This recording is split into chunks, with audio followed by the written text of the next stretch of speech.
Begin log, Selene Shepherd 3. So we arrived on the Citadel, and it's a good thing I was used to throwing huge balls and parties before my shepherd days, because the Citadel isn't for the reclusive. I had to listen to the human ambassador spout rhetoric, which would have been enough for me to get out of there and leave the humans to their silly whining, but for Captain Anderson. The man gave off an aura of courage and respect that I hadn't seen since Maria. I bet she's mad I got away. But Captain Anderson was endearing for a non-kindred. Even wondered if he was a ghoul at some point, but he aged. Shame. I was thankful for my saviors telling me I could do things my way. It still surprised me how easily us kindred can influence humans with words or a stare, and they forget their annoying whining, but you can keep doing it to them later without them understanding what you're doing to them. Silly humans. I made the rhetoric stop. I was then told to go to some tower, but I wanted to have fun. One thing I had to get used to was almost always being followed by two others. I like crowds, but personal time is important too, and being tethered to two others could be thought of as a violation of personal space. The first time on the Citadel, I was followed by Caden, no biggie, and Ashley. At least she was easy to silence. But back to the Citadel. If you took all of the different kindred clans and ghouls in all their varieties, especially the Tzimitzi, it would be nothing compared to the races and people on the Citadel. I was decidedly homely if it wasn't for one particular point, Vitea.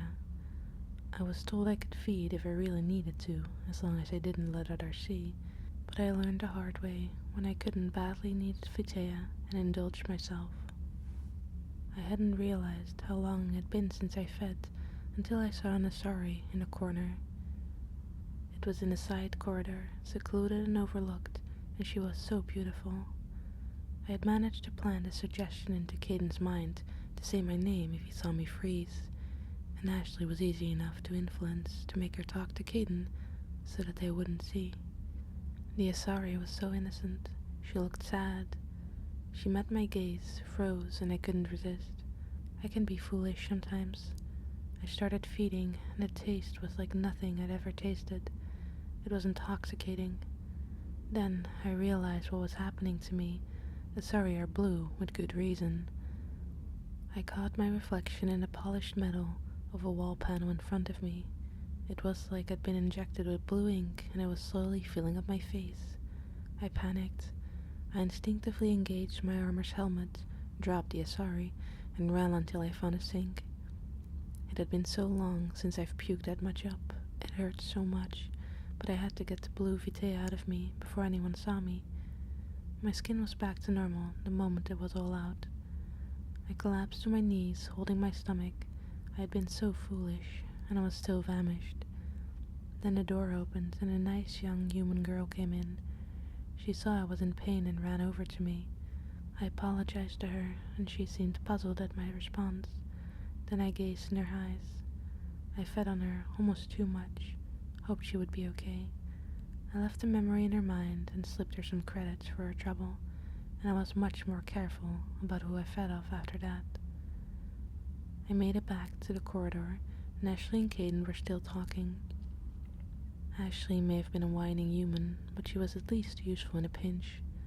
After my embarrassing blue Vitea incident, I went to see the council to try and make them listen about Sharon.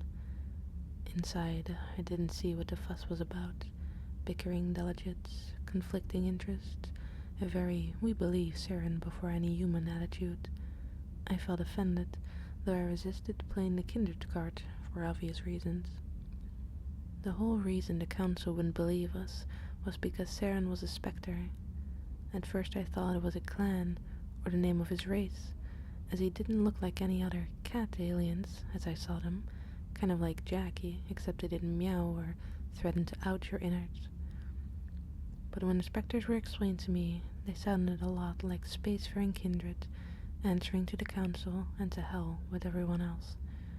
Unfortunately, because of this, I got to feel how the silly humans are compared to kindred.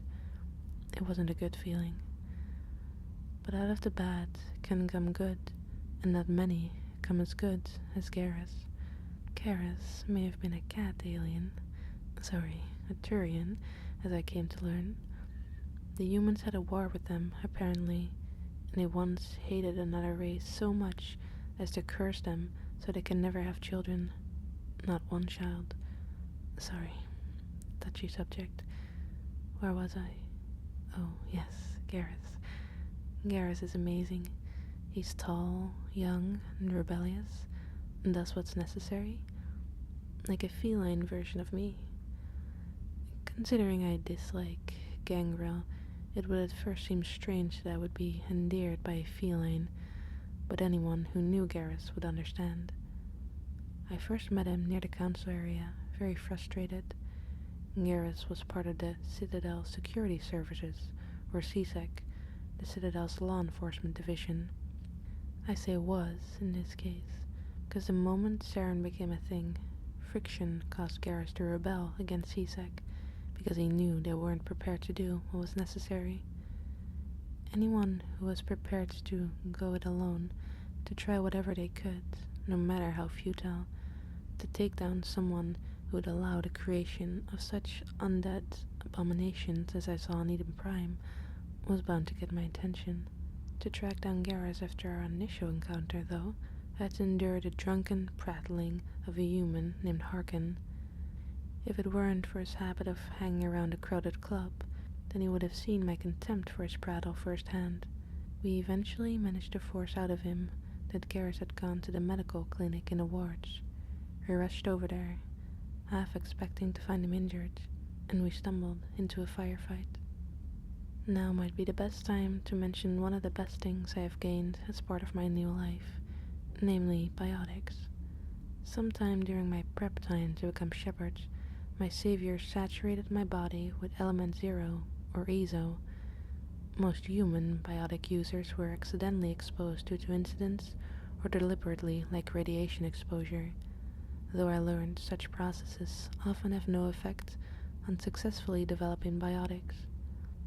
Caden was practically a lab rat when he was younger, risked messing him up rotten. He even accidentally killed his harsh instructor when they heard a girl he felt something for.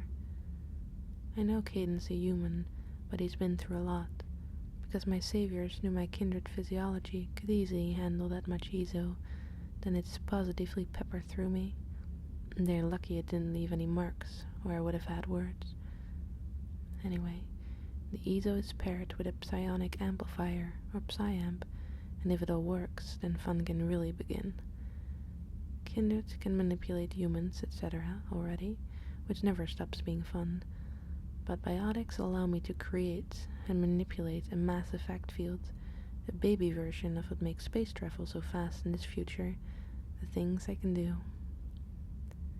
So back to the firefight. I was also trained to use pistols as well as biotics, but biotics are so much more fun. There were several stupid individuals in the med center, pinning down dear Garrus and Dr. Michelle. I didn't care much for her, but Garrus liked her. I reached out with my kindred senses, found where each individual was hiding, and turned them into my playthings. The first suddenly flew backwards and hit a wall. He stopped, and the second I casually lifted in the air, much to his dismay, and Garrus's gun silenced them. And I think another suddenly had gun trouble when it exploded in his face. Silly human. Once it was all over, the doctor and Garrus thanked us. It was great seeing Garrus smile for the first time. Then I told him we were after Saren too, and he asked me if he could join me. Garrus asked me. Thank goodness he said my name. Rotten curse. I tried not to sound too eager and accepted Garrus' request. I was finally able to dismiss Ashley from my sight. Now I had Garrus and Caden to keep me company, and we had other friends to find. Begin log, Selene Shepherd 4. The first rung on the ladder to taking down Saren was a creature named Tally. We learned that this Tally had evidence that would make the council believe that Saren wasn't the pure-hearted spectre kitten they saw him as. The barrier to Tally was some thug named Fist. Fist thought that burying himself in the annals of his club, surrounded by hired lackeys, would keep him safe from me, It was fun juggling his silly lackeys with Caden. The expressions on their face was positively nostalgic. Outside Fist's office, as if he'd ran out of a biotic fodder in the main club, he had paid off a couple of workers. What you have to understand about normal human workers in comparison to hired thugs is that workers kind of like living a lot more than money, so I just helped him realize just how much living away from me was what they really needed to do. Humans are always fun minds to mess with.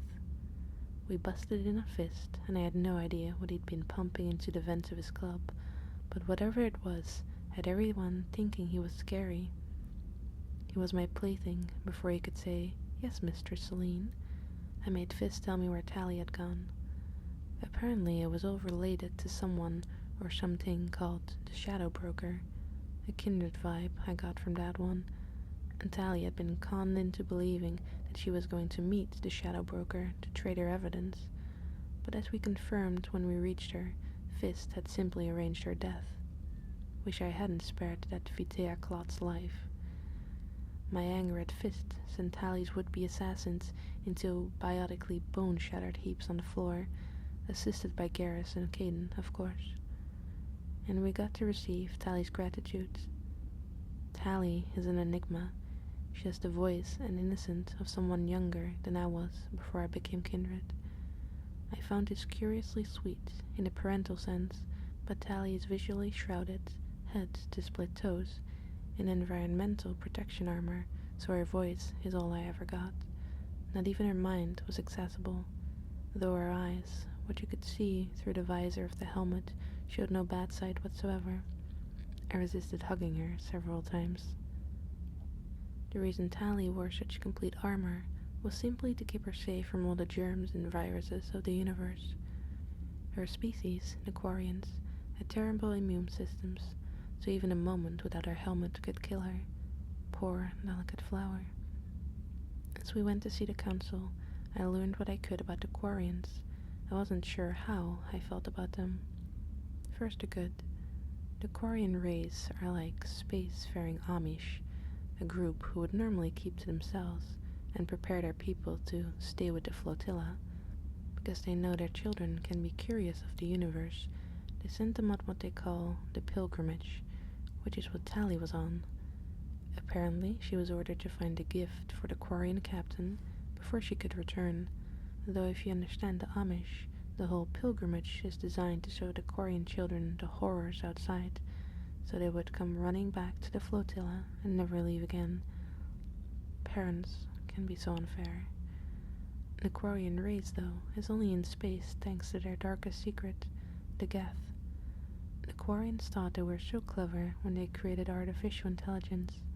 Then the Geth turned around and questioned why they were being used as expendable tools and weapons. The Quarians arrogantly tried to shut them up by exterminating them. The Geth didn't react to that well, went to war, won, and left the Quarians as an exiled, beaten species who has been running in their flotilla of ships from their responsibilities ever since. To think that Tally's race made the things that think staking is fun. But my anger towards the Quarians just didn't translate to Tally. The fact that she was prepared to risk her own life to obtain the memory core of a Geth, and then further put herself in danger to get its contents to the correct authorities, now you truly see why I had to resist hugging the child. Considering how dismissive the council were of our human whining before, the moment they heard the audio log from the Geth memory core thanks to Callie, their tune changed dramatically. It took a lot not to laugh at the looks on their alien faces. The council immediately rescinded Siren Spectre status, and they did two things I wasn't expecting. First, they decided there wasn't anything they could really do to stop Saren. I had to use a lot of restraint not to jump at them and do a Jackie on them. But then came their second decision, and I couldn't resist tears at hearing it. They made me a Spectre, so that I could go after Saren without restriction. I've been through so much as a human and kindred, and I've never felt such strong feelings as I did at that moment. And there were so many onlookers there, all of them felt what I did. though that was as much about me being influential kindred as it did me becoming the first kindred, human spectre. If only Maria and Zoe could have been there.